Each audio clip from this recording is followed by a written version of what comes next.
Hello everyone. So 16 March আমরা কাশ্মীরে first দিন ঘুরতে যাচ্ছিলাম। তো সকালবেলা ব্রেকফাস্ট করে আমরা রেডি সেডি হয়ে বেরিয়ে পড়েছিলাম।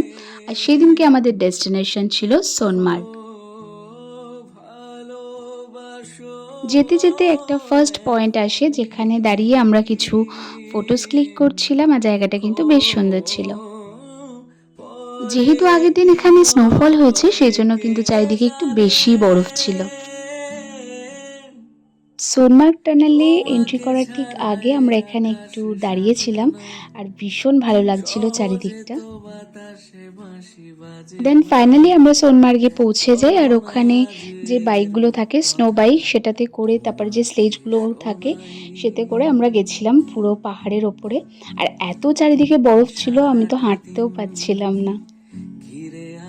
সোনমার্গ অদ্ভুত একটা সুন্দর জায়গা, আর এখানে এসে আমরা এই সুন্দর মুহূর্তগুলোকে ক্যাপচার করার জন্য একজন ফটোগ্রাফার আর একজন ভিডিওগ্রাফারকে হায়ার করেছিলাম। মন ভরে অনেকটা সময় সোনমার্গে কাটানোর পর ফাইনালি পালা আসে আমাদের হোটেলে ফেরার। রাস্তায় যেতে যেতে এই সুন্দর জায়গাটা দেখে আরেকটু কিছুক্ষণ আমরা দাঁড়িয়ে সময়টাকে উপভোগ করি। আর এই ছিল আজকের মতো ছোট্ট একটা মিনি ব্লগ। এই রিলেটেড একটা বড় ব্লগ আমি ইউটিউব চ্যানেলে শেয়ার করেছি, তোমরা চাইলে দেখতে পারো। ওকে, বাই।